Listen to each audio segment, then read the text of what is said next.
हाय. Parenting या विषयावरचा हा दुसरा एपिसोड आहे. पहिल्या एपिसोडमध्ये आपल्याला स्वप्नजानी अतिशय योग्य शब्दामध्ये पेरेंट या शब्दाची व्याख्या सांगितली. PARENT या अक्षरांचा काय अर्थ आहे हे तिने त्याला खूप छान समजावून सांगितलं. तुम्ही जर तो एपिसोड बघितला नसेल तर तो एपिसोड तुम्ही नक्की बघा. सुरू करूया आजच्या एपिसोडला. नमस्कार. तुमचं माझ्या यूट्यूब चॅनलमध्ये खूप खूप स्वागत आहे.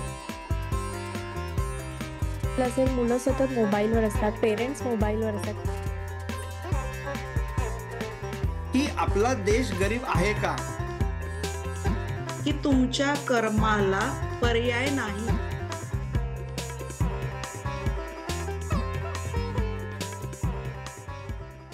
स्वप्नजा, मला असं एक थोडं असं पण विचारायचंय की आता बऱ्याचदा असं पण बघायला मिळतं की पेरेंटिंग आणि ओव्हर प्रोटेक्शन ह्याच्यामधला जो ती एक थिन लाईन आहे ना, ती क्रॉस कधी होते हे बहुतेक पेरेंट्सच्या लक्षातच येत नाही. आणि बऱ्याचदा ते पेरेंटिंगच्या नावाखाली ते ओव्हर प्रोटेक्शन कडे जातं. तर असं तुला वाटतं का? म्हणजे येस. तू काय सांगशील? हो. तर होतं हे असं बऱ्याच म्हणजे सगळ्याच पॅरेंटच्या बाबतीत होतं असं नाही. पण बऱ्याच अंशी बऱ्याच पॅरेंटच्या बाबतीत असं होतं. कारण आता अशा पण काही गोष्टी आहेत की आपल्याकडे सुविधा भरपूर आलेल्या आहेत. तर लोकांना असं वाटतं की हे मला आधी नाही मिळालेलं, हे मला माझ्या मुलांना मिळायला पाहिजे. मग ते सगळ्याच गोष्टीत होतं. म्हणजे वेगवेगळ्या टॉईज घेण्यापासून असेल, जे मागेल ते डिमांड पुरवण्यापर्यंत असेल, किंवा मग हायजिनिटीच्या बाबतीत पण हे होतं की एक्स्ट्रा प्रोटेक्शन की खूप मला हायजिनिक द्यायचंय, थोडं पण करेक्ट, मला करेक्ट. इकडे तिकडे अगदी मातीत बरोबर. पण नाही खेळायला हम्म. पाहिजे मुलांनी. किंवा थोडंही बाहेर जाऊन आलं की लगेच हँडवॉश करणं ठीक आहे, पण ते किती वेळा आणि सोप किती वेळा तुम्ही वापरणार आहे त्या मुलाच्या हातावरती. किंवा जेव्हा तुम्ही ट्रॅव्हल करता तेव्हा सुद्धा सतत तुमच्या बरोबर ते काय म्हणतो आपण त्याला, बेबी फूड किंवा बेबी फूड असतं आणि हात स्वच्छ करण्यासाठी हा, सॅनिटायझर. सॅनिटायझर. हा. येस, सॉरी मी ते विसरले शब्द. हा, सॅनिटायझर तर तुम्ही ते किती वेळा वापरायला पाहिजे. करेक्ट. म्हणजे मला असं वाटतं पेरेंटनी तेवढं अवेअर असायला पाहिजे की सॅनिटायझर एक्झॅक्टली काय आहे. म्हणजे तुम्ही जर मुलांनी तुमच्या इकडे तिकडे टच केला, मातीत खेळलं, तर तुम्ही सॅनिटायझरनी क्लीन करू शकता का? तुमच्याकडे वॉटर बॉटल आहे तर धुवा ना हात. म्हणजे हा. इतका अतिरेकी आहे ना प्रत्येक गोष्टीमध्ये. प्रॉपर नॉलेजच नाहीये. काही पेरेंट्सच्या बाबतीत हे पाहायला मिळतं. आणि मग ते ओव्हर प्रोटेक्शन तेवढ्या लहान वयापासून सुरू होतं. ते अगदी मूल मोठं झालं तरी त्याला हॉस्टेलला जायचंय तर ते मूल एकटं राहू शकतं, ही ॲबिलिटी पण त्याच्यामध्ये डेव्हलप नाही झालेली. मग प्रत्येक गोष्टीमध्ये ते डिसिजन घ्यायला, आई माझा मित्र हे म्हणतोय मग मी असं करू का, मग मी हम्म. तसं करू का, मी इथे जाऊ का, मग आज मला झोप नाही लागली. So you are individual. तर तुम्हाला हम्म. कसं स्वतःला टॅकल करायचंय, आलेल्या परिस्थितीला काय तोंड द्यायचंय, हे त्या मुलाला माहित पाहिजे. हे मोठं झालं तरी सुरू होतं. ओव्हर प्रोटेक्शन सगळ्याच केसेसमध्ये, अगदी लग्न झालं तरी त्या घरामध्ये इंटरफेअर करेपर्यंत ओव्हर प्रोटेक्शन चालू आहे की माझ्या मुलीला त्रास नाहीच झाला पाहिजे. लेट हर हम्म. डिसाइड की पुढे जे येणार आहे ते मी कसं सॉर्ट आउट करेन. फेस कसं करू. हम्म. तर म्हणजे ती हे ओव्हर मेंटल स्ट्रेंथ डेव्हलप करणं, ती किंवा ते डिसिजन मेकिंग पॉवर मुलांमध्ये निर्माण करणं, ती ॲबिलिटी. तसंच मगाशी म्हणालीस तू की प्रॉब्लेम सॉल्व्हिंग, की ते पण मुलांना आपलं आपलं करता यायला पाहिजे. It is a part of parenting only. Yes. हा. आणि खूप छान विचारलंस तू हम्म. डिसिजन मेकिंग वरती. तर हम्म. डिसिजन मेकिंग हे कधी सुरू होतं. आपल्याला असं वाटतं की मी 10वीत गेल्यानंतर हो. मी सायन्स घेऊ की कॉमर्स घेऊ, तो माझा डिसिजन मेकिंग असतो. नो, तुमचा डिसिजन मेकिंग अगदी तुमच्या लहानपणापासून सुरू होतो. मूल 2-3 वर्षाचं असतं तेव्हा सुद्धा आपण मुलाला त्याचे डिसिजन विचारतो. आणि ते तिथूनच डेव्हलप व्हायला पाहिजे की आज वाव. तुला काय हम्म. खायचंय, की आज तू उपमा खाणार का पोहा खाणार. मी हा. असं नाही म्हणत की तुम्ही 10 आयटम सांगा आणि मूल order. Correct. But you should give that power to your child की he or she can decide the thing, की आज काय हवंय, मी केलंय हे धर. असं नाहीये. तर तुम्ही डिस्कस करू शकता. डिस्कशन मध्ये डिसिजन पॉवर तुम्हाला द्यायची आहे मुलांना. हम्म. हम्म. ड्रेस घालण्यापासून सुद्धा मी असे काही पेरेंट्स पाहिलेत, मुलं इंजिनिअरिंग करतायत, मेडिकलला आहेत आणि मग ते आईला विचारतायत मी हा ड्रेस घालू की हा ड्रेस घालू. वाय? तुम्ही लहानपणापासून मुलांना सांगा ना, की आज तुला कोणता ड्रेस घालायचा आहे, ठीक आहे, मग हा ड्रेस घालणार आहे की तो ड्रेस घालणार आहे. हा, पण त्यात डिसिजन. खूप चॉईस पण देऊ नका की तुला पाहिजे. हा, बरोबर. ऑफकोर्स सगळ्यात चॉईसेस नाही देऊ शकत मुलांना, पण तुम्ही त्याच्यामध्ये डिसिजन पॉवर तरी डेव्हलप करू शकता, की आज आपल्याला हम्म. फिरायला जायचं आहे. हम्म. कुठे जायचंय? तुला काय वाटतंय की आपण ह्या ह्या एरियाज मध्ये जाणार आहोत, तर तू हे स्पॉट डिसाईड करतो की ते स्पॉट? त्या मुलाला ते कळेल की मी डिसिजन घेऊ शकतो, माझ्याकडे पॉवर आहे, माझे पेरेंट्स सगळ्या गोष्टी नाही ठरवत माझ्यासाठी. त्याच्या स्वतःमध्ये ती ॲबिलिटी आहे हे प्रूफ त्याला दिली गेली पाहिजे ऑल द हम्म. टाइम. हम्म. ती हम्म. अपॉर्च्युनिटी आपण क्रिएट नाही करत. आज तू बर. वांग खाणार का बटाटा खाणार? सिम्पल क्वेश्चन आहे. मी हो. असं नाही म्हणत आहे की हा तू ऑर्डर कर, तुला काय हवंय, 100 गोष्टी अवेलेबल आहेत तुझ्यासाठी. नो, ह्या 2 गोष्टी आहेत, तू काय चूज करतोस? हम्म. हम्म. हे जर आणि लहानपणापासून ते करत अगदी गेलं. लहानपणापासून ते डिसिजन मेकिंग तुम्हाला त्याच्यामध्ये जागृत करता आलं पाहिजे. वा. बरोबर मग आहे. असं जर केलं ना, तर हम्म. बॉन्डिंग पण स्ट्रॉंग होतं. की हम्म. माझी आई हम्म. स्वतः डिसिजन नाही घेत, माझे बाबा स्वतः डिसिजन नाही घेत, we discuss together and we decide together. मग असं होऊ शकतं की बाबा म्हणू शकतो आज मला तुला खायचं असेल पोटॅटो, मला नाही खायचं, मला आज वांग्याचीच भाजी खायची. Then let us decide together ना, मग काय करूया आपण, मेजॉरिटी विनला जाऊया का आज बाबासाठी आपण ऍडजस्ट करूया. ऍडजस्ट करूया. So wow. हम्म. हम्म. असं पण तर म्हणजे होऊ शकतं. ऍडजस्टमेंट आली, डिसिजन मेकिंग पॉवर डेव्हलप, म्हणजे ती एक ऍबिलिटी डेव्हलप करण्यासाठी जे लागतं तेही आलं. व्हेरी हा. नाईस. छोट्या छोट्या आणि गोष्टी आहेत, पण त्या खूप मुलाच्या आयुष्यात त्या खूप महत्वाच्या आहेत. हा, हम्म. आणि हे हम्म. करताना एक फॅमिली बॉन्डिंग क्रिएट होतं, हम्म. की याच्यामध्ये समोरच्याचा पण विचार केला जातोय आणि प्रत्येक जणच प्रत्येकाचा विचार करतोय. तर त्याच्यामध्ये बॉन्डिंग पण होतंय. मग तिथे कोणा एकाचं असं नाही होतंय की याला हे पाहिजे म्हणून. जनरली आपण आपल्या फॅमिलीजमध्ये, इंडियन महाराष्ट्रीयन फॅमिलीजमध्ये आपण बघतो की मुलांना हवंय ना, त्याला भेंडी आवडते, त्याला भेंडी करून देईल. का? पण रोज त्याला हे आवडतं त्याच्या ओरिएंटेड फूड का बनतं ना. फॅमिलीमध्ये आपण जर 4-6 लोक राहतोय, तर प्रत्येकाचाच विचार करायला पाहिजे आणि करेक्ट. त्याच्यानुसार व्हायला पाहिजे. अगेन हम्म. हेल्थचा पण विचार करायला पाहिजे. हो. तर छोटे छोटे आयाम आहेत प्रत्येक गोष्टीला. हम्म. असं जर लहानपणापासून मुलांना हे कल्चर आपण दिलं, तर त्यांना कळू शकतं की अच्छा, देअर आर चॉईसेस. असं हम्म. नसतं की एकच गोष्ट असते आणि ती मला करावी लागते. मी बरं. चूज करू शकतो. ऑप्शन्स असू शकतात. मला नाही आवडलं तर मी माझं मत मांडू शकतो. हम्म. माझ्या मताला प्राधान्य दिलं जातं, हम्म. जाऊ शकतं आणि मग आपण एकत्रपणे छान डिसिजन घेऊन ते एन्जॉय करू शकतो. हम्म. म्हणजे बॅलन्स साधता आला पाहिजे प्रत्येक गोष्टीचा. बरोबर.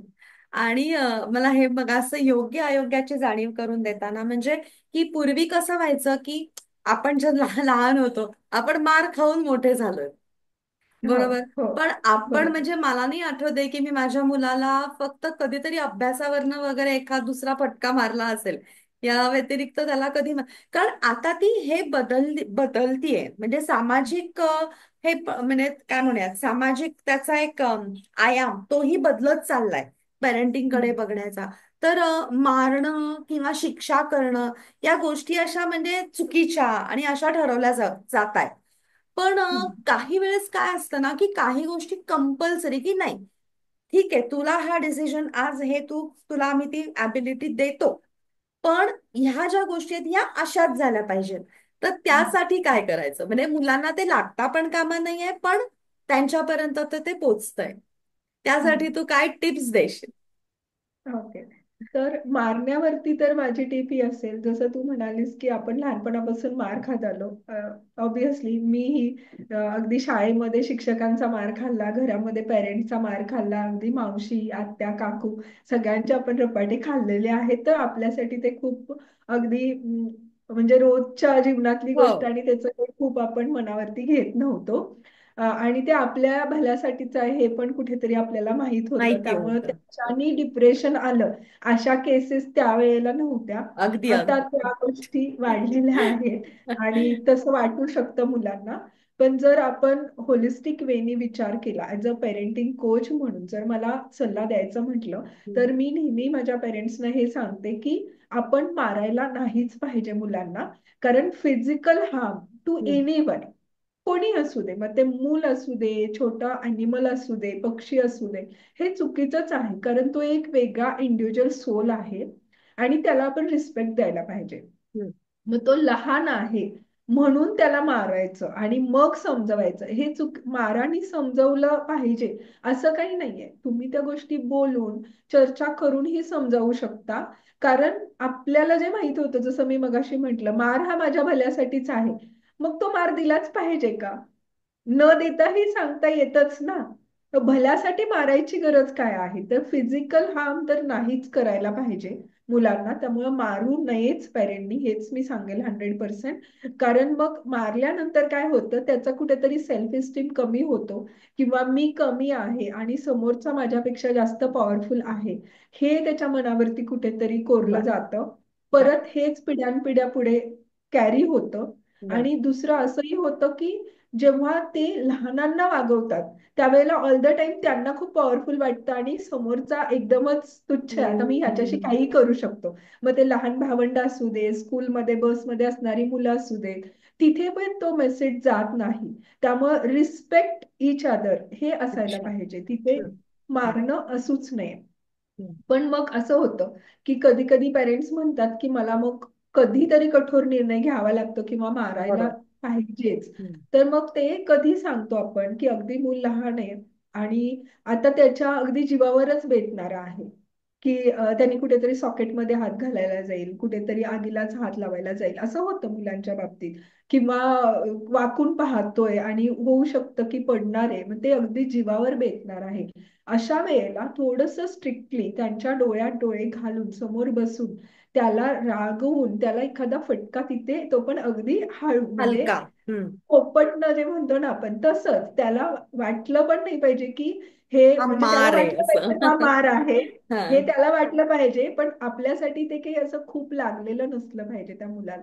तर तशा पद्धतीने आपण स्ट्रिक्टली बोलून एखादा फटका देऊ शकतो, सो दॅट त्या मुलाला कळेल की तिकडे गेलं की आईला खूप राग येतो आणि हे माझं वर्तन चुकीचं आहे, हे कळेल त्याला. तर तेवढा आपण अगदी लहान मुलं असतात 4 वर्षाची हम्म. वगैरे 3 वर्षाची, त्यावेळेला छोटस त्याला एक धक्का दिला आणि सांगितलं तर तेवढं करू शकतो आपण. अच्छा. पण अदरवाईज तर मोठी मुलं होत होत असतात तर तसं त्यांच्यात अंडरस्टँडिंग वाढत जातं आणि आपलं बॉन्डिंग स्ट्रॉंग असेल तर बोलूनच हे प्रॉब्लेम सॉर्ट आउट होतात. तर हम्म. बोलून समजवायला पाहिजे, चर्चा व्हायला पाहिजे. ओके. ओके. म्हणजे चर्चा हा पेरेंटिंग मधला एक अत्यंत महत्वाचा ऍस्पेक्ट आहे असं आपण येस. म्हणूया. म्हणजे जे पेरेंट्स किंवा घरातले जेवढे मेंबर्स आहेत ते आणि मूल यांनी जर एक हेल्दी डिस्कशन त्यांच्यामध्ये कम्युनिकेशन ठेवलं तर मला वाटतं 80% प्रॉब्लेम्स हे प्रॉब्लेम सॉल्व्ह सुटतील. होणार आहेत. येस. ते ओके. प्रॉब्लेम प्रॉब्लेम राहणारच नाहीये. हम्म. हम्म.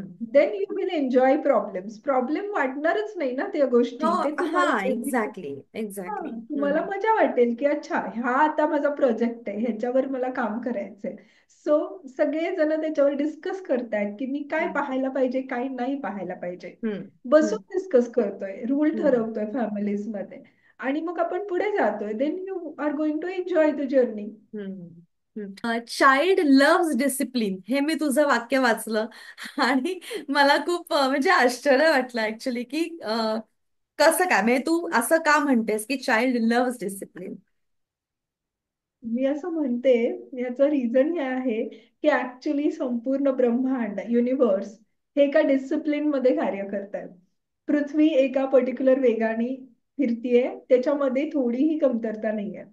राईट. प्रत्येक प्लॅनेट, प्रत्येक गोष्ट जी आहे ह्या संपूर्ण ब्रह्मांडामध्ये, ती एका डिसिप्लिन मध्येच आहे आणि आपण ह्या ब्रह्मांडाचा एक भाग आहोत. हम्म. त्यामुळे हे डिसिप्लिन आपल्याकडे ऑलरेडीच आहे आणि आपल्याला ते आवडतं. आणि कोणाला आवडत नाही मला सांग, की तू डिसिप्लिन आहे हे म्हणणं कोणाला नाही आवडत. कोणाला आवडतं की मी मेसी आहे असं म्हणणं? बरोबर तर आहे. ऑल द टाइम मला हे आवडेलच ना, की मला म्हटलं की स्वप्नजा खूप छान गोष्टी ऑर्गनाईज करते. प्रत्येक तिच्या डिसिजन मध्ये पण एक डिसिप्लिन असतं, किंवा तिच्या प्रत्येक क्षेत्रामध्ये ती जे काही काम करेल ती एका डिसिप्लिननी करते. I like that appreciation, right? तसंच तुला पण आहे की तू ज्या क्षेत्रात काम करते तुला डिसिप्लिन म्हणलेलं आवडणारच आहे. प्रत्येकालाच डिसिप्लिन म्हणलेलं आवडतं. पण आपण अपॉर्च्युनिटीज काय क्रिएट करून देतोय मुलांना? डिसिप्लिन होण्याची अपॉर्च्युनिटी क्रिएट करून देतोय का मेसी गोष्टी क्रिएट करण्याची अपॉर्च्युनिटी क्रिएट नाही, करतोय? आपण डिसिप्लिनचीच देतो म्हणजे सहसा की मुलांनी डिसिप्लिन्ड असावं. बरोबर. मला असं वाटतंय उलट आपण त्यांना गोष्टी चुकीच्या पद्धतीनं ते करण्याच्या अपॉर्च्युनिटीज त्यांना जास्त वेळा दिल्या जातात असं मला कशा काय? वाटतं. कारण कोणतीही गोष्ट, मूल आहे ना ते ते सांडणारच आहे. मूल आहे ना ते, त्याला ती घालायला जमणारच नाहीये. ओके. तर हम्म. पद्धतीने ते डिसिप्लिन नाहीये हे आपण आधी मान्य करतो आणि त्याच दृष्टीने त्याच्याकडे बघतो. तर तो कसा ऐकेल ना सांगितलं तर? तो हम्म. लहान आहे, तो ऐकणारच नाहीये. हा. ऑलरेडीच आपली बिलीफ सिस्टम अशा पद्धतीने केली की ते मूल आहे ते वेगळं आहे. मूल आणि अडल्ट मध्ये काही फरक नाहीच आहे तसं पाहायला गेलं तर. कारण त्याला ज्या पद्धतीने तुम्ही अपॉर्च्युनिटीज क्रिएट करून देणार आहे, तुम्ही हम्म. त्याच्यामध्ये ज्या गुणांना संधी देणार आहे ती हम्म. त्याच्यामध्ये फुलणारच आहे. का नाही ऐकू शकत मूल? लहान मूल, छोट्या मूल आहे ते ऐकत नाही असं पेरेंट खूपदा म्हणतात. मी हे पाहिलंय माझ्या लाईफमध्ये. मी फक्त हे सांगते थिरॉटिकली किंवा वर्कशॉप हा. घेते असं नाही. मी हम्म. माझ्या मुलावरती हे सगळ्या छोट्या छोट्या गोष्टी, हे प्रयोग केलेले आहेत. आणि म्हणून मी इतक्या कॉन्फिडेंटली सांगते, मुलं ऐकतात. तुम्ही फक्त त्यांना सांगायला पाहिजे, तुम्ही त्यांना तसा रिस्पेक्ट देऊन बोलायला पाहिजे. हम्म.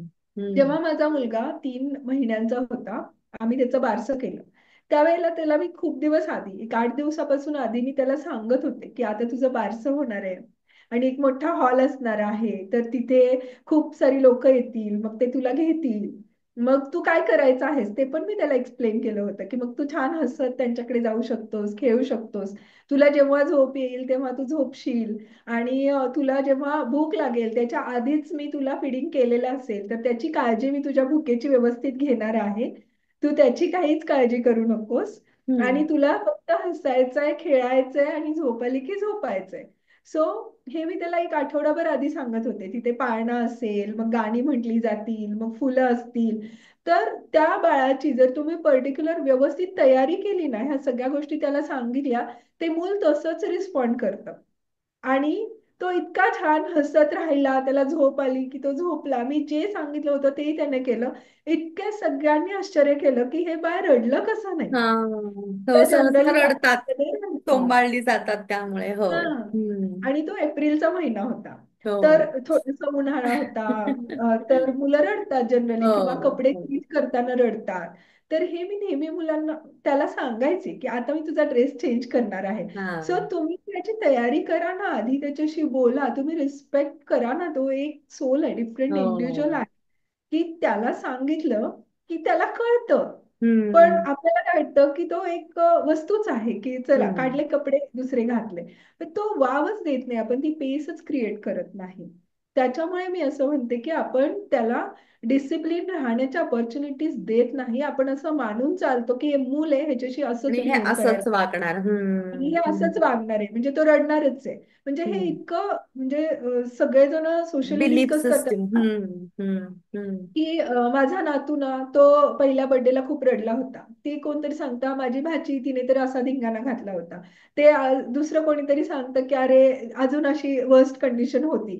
तर सगळेजण तेच तेच बोलतात.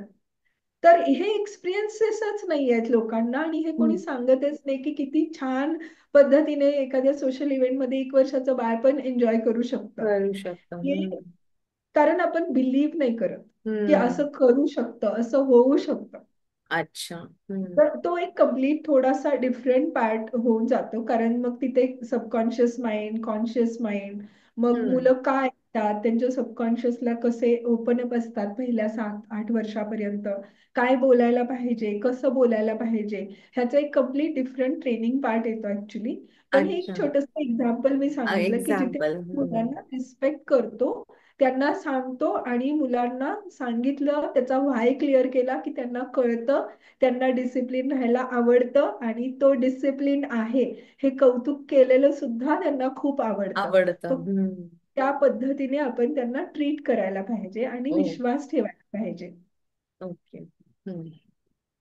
अजून छान. अजून एक छोटस एक्झाम्पल मी देईल की हा. जसं की मुलं कोणीतरी गेस्ट आले की मुलांना लगबग असते की मी घेऊन जातो, मी घेऊन जातो. आपण जर त्यांना ट्रस्ट केलं आणि त्यांच्याकडे दिलं ती गोष्ट, तर ते खरंच व्यवस्थित घेऊन जातात. पण आपण ती अपॉर्च्युनिटी देत नाही. आपण म्हणतो तुला काय हा. कर, तू हो. सांडणार, तू सांडणार. पाडशील, हा. हा, करेक्ट. तू पाडशील, तू नाही व्यवस्थित करणार, आण ते मला दे इकडे. मग त्याच्याने काय होतं, ते डिसिप्लिन आहे, त्याच्यामध्ये ती अबिलिटी आहे, पण त्याला तो वावच नाही दिला. मग तो हम्म. ऑलवेज तोच विचार करणार, हा हे मला नाही मी जमणार, मी काचेची पाडणार. वस्तू हा. मी नाही हँडल करू शकत, मी पाडणार. त्यामुळे आई छोट्या मला हे छोट्या गोष्टी आहेत. नाईस. खूप छान एक्झाम्पल होतं हे.